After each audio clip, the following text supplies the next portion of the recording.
Hi everyone, welcome back to my channel. Students, last video में हमने पढ़ा था सोल्युबिलिटी और उसके कुछ फैक्टर्स जो कि डिपेंड करते थे उसके टेम्परेचर और प्रेशर पर।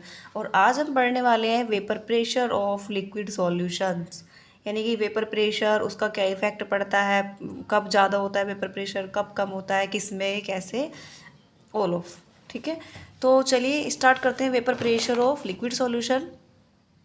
सबसे पहले स्टूडेंट्स हमको ये समझना ज़रूरी है कि वेपर प्रेशर क्या होता है। तो बहुत ही इजी वे में मैं आपको समझाऊंगी कि वेपर प्रेशर क्या होता है, और इसमें कुछ टॉपिक्स भी हैं, मतलब कुछ छोटे छोटे से पॉइंट्स हैं जो कि आपको पता होना बहुत ज़रूरी है। तो वेपर प्रेशर कैसे, मान लीजिए आपके पास कोई कंटेनर है या घर में कोई भी बर्तन है, ठीक है, और आपने उसमें वाटर लिया। ध्यान से समझिएगा, आपने कोई कंटेनर लिया, उसमें वाटर लिया और उसको आपने हीट करना स्टार्ट कर दिया, राइट।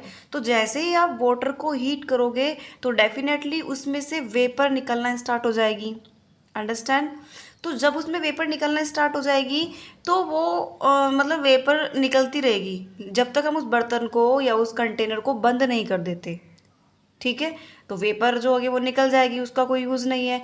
बट अगर जब हम बर्तन को बंद कर देते हैं तो होगा क्या, जो उस बर्तन के अंदर वेपर बनेगी वो वेपर बाहर तो निकल नहीं पाएगी, राइट। तो होगा क्या, वो जो वेपर होगी वो उस लिक्विड के ऊपर प्रेशर बनाना स्टार्ट कर देगी। आई होप आपको समझ में आ रहा होगा। तो वही प्रेशर जो होता है वो होता है vapour pressure of liquid solution. समझ में आ रहा है। मैं दोबारा से समझा देती हूँ कि जब हम किसी भी कंटेनर के अंदर वाटर लेते हैं और उस कंटेनर को बंद कर देते हैं ऊपर से ताकि उससे से बाहर ना जाए वेपर, और जब हम उसको हीट करते हैं तो वो जो वेपर होती है वो बाहर निकलने के बजाय वापस लिक्विड पर प्रेशर बनाने लगती है। तो इसी प्रेशर को हम बोलते हैं vapour pressure of liquid solution. यहाँ पर इजी मैंने डेफिनेशन लिखी है, देखो। The pressure exerted by the vapors of a liquid in equilibrium with its liquid phase at the given temperature is called the pressure of liquid solution। ठीक है, अब एक चीज़ और ध्यान रखनी है आपको। देखिए, थोड़ा सा मैं आपको प्रैक्टिकली समझाने की कोशिश करती हूँ। देखिए, मान लीजिए आपके पास ये कोई कंटेनर है, राइट, और इसके पास है, इसमें ये वाटर है, ठीक है। तो जब आपने इसको हीट करना स्टार्ट किया तो हुआ क्या, और आपने इसको बंद भी कर दिया, समझ रहे हैं आप। तो जब आपने इसको हीट करना स्टार्ट किया तो हुआ क्या, वेपर जो है वो ऊपर की तरफ जाने लगी, वाटर जो है वो वेपर बन के ऊपर की तरफ जाने लगा, राइट। अब ऊपर तो कंटेनर बंद है तो वेपर जो है वो ऊपर तो जाने, मतलब बाहर तो निकल नहीं सकती। तो होगा क्या, वही वेपर जो ऊपर जा रही है वही वेपर नीचे आने लगेगी लिक्विड बन के। बात समझ में आ रही है। जो वेपर ऊपर जा रही थी, जो कि बंद कंटेनर की वजह से बाहर नहीं निकल पाई, वो वापस कंटेनर के ऊपर बन के नीचे आने लगी। तो इसी हम प्रोसेस को बोलते हैं vapour pressure of liquid solution. अब इसमें दो चीज़ें होती है, अब ध्यान से समझिएगा। एक तो होता है हमारा वेपराइजेशन, एक होता है हमारा वेपराइजेशन जिसको हम हिंदी में वाष्पन बोलते हैं। एक होता है हमारा कंडेंसेशन, मैं पूरा लिख देती हूँ, कंडेंसेशन। और एक होता है हमारा इक्विलिब्रियम। थोड़ा स्पीड से लिख रही हूँ बच्चों, तो राइटिंग इस पे स्पेलिंग पे ध्यान न दीजिएगा, ठीक है। तो वेपराइजेशन क्या होता है बेटा, जो हमारा लिक्विड होता है ये वेपर की फॉर्म में जाता है, तो लिक्विड वेपर में कन्वर्ट हो रहा है। तो जब हमारा लिक्विड कन्वर्ट होता है वेपर में तो इस प्रोसेस को हम बोलते हैं वेपराइजेशन। ध्यान से समझिएगा। कंडेंसेशन क्या होता है, अब देखो यहाँ पर वेपर में कन्वर्ट हो रहा है, अब ये वेपर वापस लिक्विड में कन्वर्ट हो रहा है। तो जब हमारा वेपर वापस कन्वर्ट हो जाती है लिक्विड में तो इसको हम बोलते हैं कंडेंसेशन, ठीक है। इक्विलिब्रियम क्या होता है, जब एक कांस्टेंट टेम्परेचर पर ये प्रोसेस जो होती है, यानी कि रेट ऑफ इक्विलिब्रियम और रेट ऑफ इवेपोराइजेशन जो होता है ये एक दूसरे के बराबर हो, यानी कि जितनी वेपर ऊपर जा रही है उतना ही लिक्विड बन के नीचे आए, तो इस प्रोसेस को हम बोलते हैं इक्विलिब्रियम। तो हम ये बोल सकते हैं रेट ऑफ इवेपोरेशन बराबर रेट ऑफ इक्विलिब्रियम, या rate of evaporation proportional to rate of equilibrium. ठीक है, तो आई होप आपको vapour pressure of liquid solution समझ में आ गया होगा। मैं आपको बुक से भी पढ़ाने की समझाने की पूरी कोशिश करूंगी। तो देखिए यही है, तो liquid solution are form when solid is solvent is a liquid, मतलब जो लिक्विड सॉल्यूशन में होते हैं वो तब बनते हैं जब हमारा सोलवेंट जो हो लिक्विड हो, राइट। और जो हमारा सोल्यूट है, the solute can be gas, liquid and solid, और हमारा सोल्यूट जो है चाहे वो लिक्विड हो, चाहे वो गैस हो, चाहे वो सॉलिड हो, लेकिन हमारा जो सोलवेंट है वो लिक्विड होना चाहिए। ठीक है, solution of gases in liquid have already has been discuss in section. हम ये चीज़ जो है solution of gas in liquid जो है ये हम पीछे पढ़ चुके हैं। ठीक है, इन दिस सेक्शन अब हम यहाँ क्या पढ़ेंगे, we will discuss the solution of liquid and solid in liquid, solution of liquid in liquid, solid in liquid.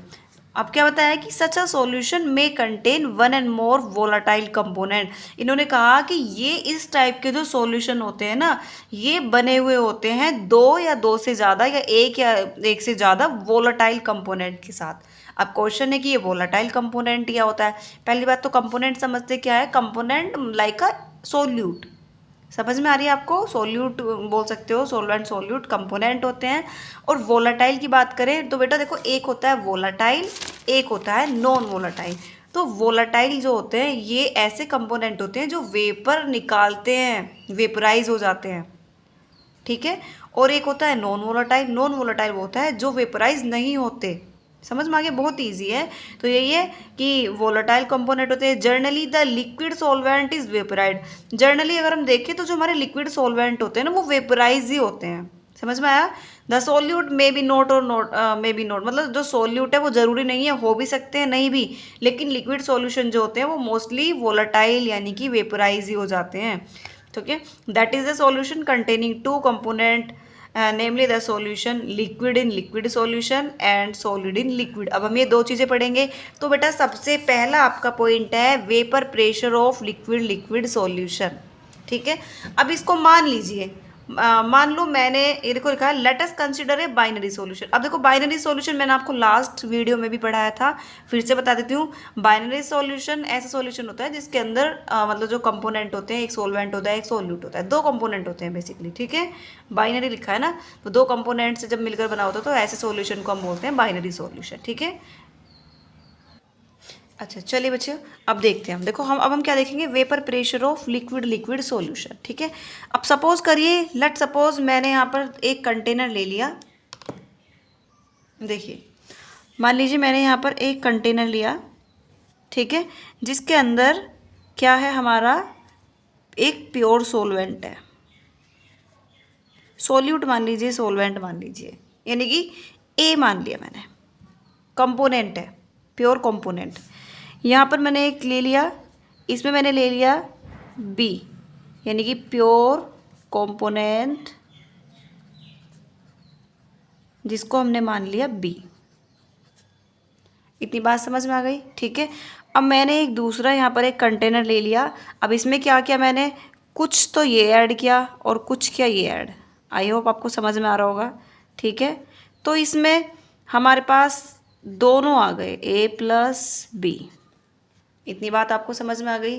ठीक है, तो ये क्या है, जो हमारा ए है, मान लो मैंने इस ए को मान लिया कि भाई ये हमारा देखो एक कंपोनेंट है, ये दूसरा कंपोनेंट है, और देखो दोनों को अगर हम देखें तो वेपर प्रेशर है, दोनों को हमने मिलाया, तो यहाँ पर ये क्या है, ये है वेपर प्रेशर ऑफ कंपोनेंट ए।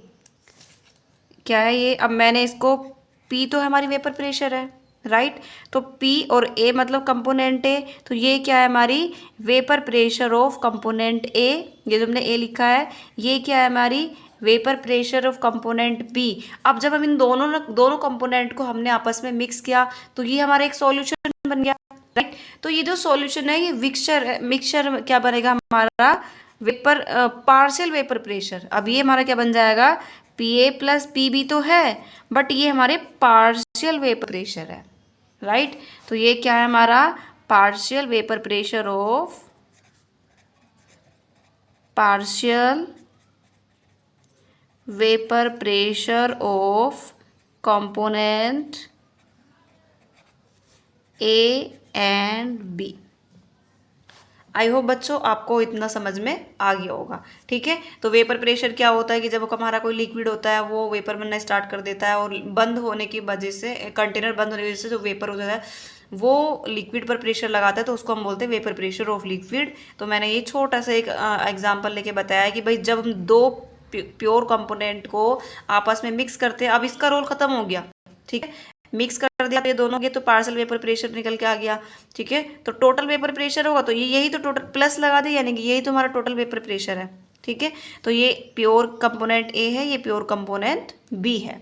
ठीक है, अब देखो देखो बेटा यही लिखा है बुक में कि let us consider a binary solution. हमने कोई बाइनरी सॉल्यूशन ले दिया जिसमें दो वोलाटाइल लिक्विड्स हैं एंड डिनोट द कंपोनेंट ए और दो वोलाटाइल लिक्विड। अब एक बात और ध्यान रखने की, ये जो कंपोनेंट ए और बी है ये वोलाटाइल है। वोलाटाइल का मतलब आप समझ गए होंगे कि ये वेपराइज हो जाएंगे। समझ में आ रही है बात? ये हमारे जो होंगे वो वेपराइज हो जाएंगे, तो वोलाटाइल है। तो देखो क्या लिखा है कि when taken a close vessel, अगर हमें कोई बंद कंटेनर लेते हैं या बंद ट्यूब लेते हैं तो both of the component would evaporate and eventually, मतलब दोनों कंपोनेंट जो होंगे वो क्या होने लगेंगे, क्योंकि वोलेटाइल है तो सीधी सी बात है इवेपोरेट होने लग जाएंगे। At an equilibrium would be stabilize between vapour pressure and the liquid phase. अब देखो let the total vapour pressure of the stage, अब द टोटल वेपर प्रेशर की बात करें तो पी टोटल लिखेंगे, तो टोटल वेपर प्रेशर क्या होगा, दोनों का ऐड। सीधी सी बात है भाई, टोटल निकालना है तो दोनों कंपोनेंट्स को ऐड कर दो। तो यही लिखा है कि total vapour pressure is equal to the P A plus P B be the partial vapour pressure of two component, दोनों प्रेशर पार्शियल प्रेशर। ठीक है, रिस्पेक्टिवली। तो this partial pressure are related to the mole fraction. अब ये जो partial vapour pressure है ये किससे जुड़े होते हैं, मोल फ्रैक्शन। मोल फ्रैक्शन यानी कि काई 1 एंड काई 2 ऑफ टू कंपोनेंट 1 एंड 2। तो चलिए यहाँ से हम थोड़ा सा मैथमेटिकली बोल लीजिए पढ़ना स्टार्ट करते हैं। तो यहाँ तक आई होप आपको समझ में आ गया होगा। अब यहाँ से क्या होता है, राउल्ट लॉ की बात आती है कि राउल्ट्स लॉ क्या था। अब राउल्ट्स लॉ हम पीछे पढ़ चुके हैं बेटा, तो मैं फिर से बता देती हूँ। राउल्ट्स ने क्या कहा था कि कोई भी जो सॉल्यूशन होता है, या ऐसे बोल लीजिए कि for a solution of volatile liquid the partial vapour pressure of each component, मतलब एक एक का partial vapour pressure of each component is directly proportional to its, समझ रहे आ रहे हैं, मोल फ्रैक्शन। ठीक है, तो देखिए यहाँ पे आप लिख सकते हैं अकॉर्डिंग टू राउल्ट्स लॉ। बच्चों वीडियो ज़्यादा लेंथी ना हो इसके लिए मैंने राउल्ट्स लॉ की थ्योरी खुद से लिख दी है। तो देखो राउल्ट्स लॉ में क्या, राउल्ट्स लॉ ने सीधी सी बात ये कही थी कि भाई किसी भी कंपोनेंट का जो पार्शियल वेपर प्रेशर होता है वो सॉल्यूशन में उसके मोल फ्रैक्शन के बराबर होता है। समझ में आया? जैसे मान लीजिए कंपोनेंट अगर मैं ए की बात करूँ, पी ए मान लीजिए, जरूरी नहीं बेटा यहाँ पर आपको ए और बी मानना है, आप 1 2 भी लेट कर सकते हैं। सपोज मैंने यहाँ पर क्या मान लिया, ए मान लिया, या फिर मैंने 1 मान लिया, चलो 1 मान लेते हैं। तो मैंने यहाँ कोई एक कंपोनेंट ले लिया पी और ए की जगह मैंने ले लिया 1, तो पार्शियल वेपर प्रेशर ये किसके बराबर होगा, ये प्रोपोर्शनल होगा किसके, मोल फ्रैक्शन के। और मोल फ्रैक्शन को किससे डिनोट करते हैं हम, काई 1 से। ओके, अब देखो यहाँ पर ध्यान से देखिएगा। अब देखो ये प्रोपोर्शनल है, इसको हमें हटाना पड़ेगा, तो अगर हटाओगे आप तो P1 इक्वल टू ये बराबर होता है यहाँ पर P01 काई 1। ठीक है, तो यहाँ पर जो हमारा ये P1 है, ये P01 जो है ये है हमारा प्योर कंपोनेंट। यहाँ ये है, ये vapour pressure of pure form, यानी जो वेपर प्रेशर है वो प्योर कंपोनेंट फॉर्म की है, मतलब vapour pressure of pure component, यानी कि ये किसी एक कंपोनेंट की है। यहाँ जो ये निकल के आई है ये सिर्फ एक की निकल के आई है, किसकी, प्योर कंपोनेंट 1 की। अब ऐसे ही अगर हम बात करें कंपोनेंट 2 की, यानी कि पीबी की, तो बी की जगह मैं अगर 2 ऐड कर लेती हूँ तो सिमिलरली 2 क्या हो जाएगा हमारा, देखो P2 प्रोपोर्शनल टू क्या हो जाएगा हमारा, काई 2, तो P2 इक्वल टू कॉन्स्टेंट यहाँ पर क्या हो जाएगा हमारा पी नॉट टू, और ये हमारा बन जाएगा काई टू। तो सेम टू सेम यहाँ पर भी हमारा P2 क्या हो जाएगा, ये भी हो जाएगा vapour pressure of pure component, किसकी, 2 की। तो यहाँ आप लिख सकते हो vapour pressure of 2 component, vapour pressure of pure component of 2। ठीक है, यहाँ तक आपको क्लियर हो गया है। ठीक है, दोनों की बात समझ में आ गई है कि P1 क्या है, P2 क्या है। अब एक क्वेश्चन आता है कि ये तो हमारे पास वेपर प्रेशर निकल के आ गई P01 एंड P02। अगर बात करें हम कि टोटल वेपर प्रेशर कैसे निकालेंगे, तो इसके लिए हम यूज़ करते हैं डाल्टन्स लॉ। इसके लिए हम क्या यूज़ करते हैं, डाल्टन्स लॉ। अब डाल्टन्स ने क्या कहा था भाई, हमें ये तो पता चल गया कि भाई वेपर प्रेशर P1 का कितना आ रहा है, P2 का कितना आ रहा है, बट अगर हम बात करें टोटल की, तो डाल्टन्स ने एक लॉ दिया। उन्होंने कहा कि टोटल वेपर प्रेशर जो होता है वो इक्वल होता है sum of partial pressure of component A and B। यानी कि अगर मैं डेफिनेशन की बात करूँ तो मैं लिख देती हूँ। देखिए बच्चों, तो डाल्टन्स ने क्या कहा था कि टोटल वेपर प्रेशर जो होती है वो is equal to the sum of partial pressure of component A and B। तो पार्शियल वेपर प्रेशर अभी देखो क्या आया हमारे पास में, P0 एंड ये जो था हमारा P1 एंड P2 था। तो इसका फॉर्मूला क्या निकल के जाएगा हमारा, total pressure is equal to PA या PA मान लीजिए या P2 मान लीजिए एंड P2। ओके, अब हमें क्या करना है, अब आपको एक चीज़ ध्यान रखनी है कि आपने सबसे पहले इसकी वैल्यू रख देते हैं हम।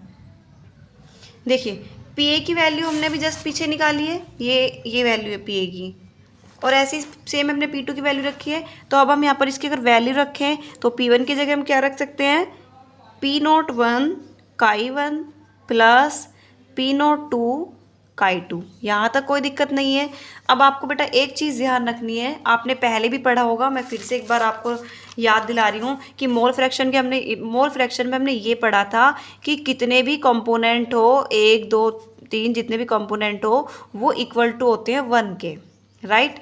इक्वल किसके होते हैं, 1 के। अब मान लो आपके पास 2 कंपोनेंट है, x1 एंड x2 है, ठीक है। तो ये किसके बराबर है, 1 के बराबर है, ठीक है। तो अगर हमें 1 की बात करनी है तो भाई x1 इक्वल टू, तो 1 तो इधर है, तो ये x2 किधर चला जाएगा, इधर, तो प्लस x2 इधर, प्लस काई 2 इधर जाकर क्या बन जाएगा, माइनस काई 2। तो यहाँ पर तो हमारे पास x2 की वैल्यू आ गई, x1 की वैल्यू आ गई।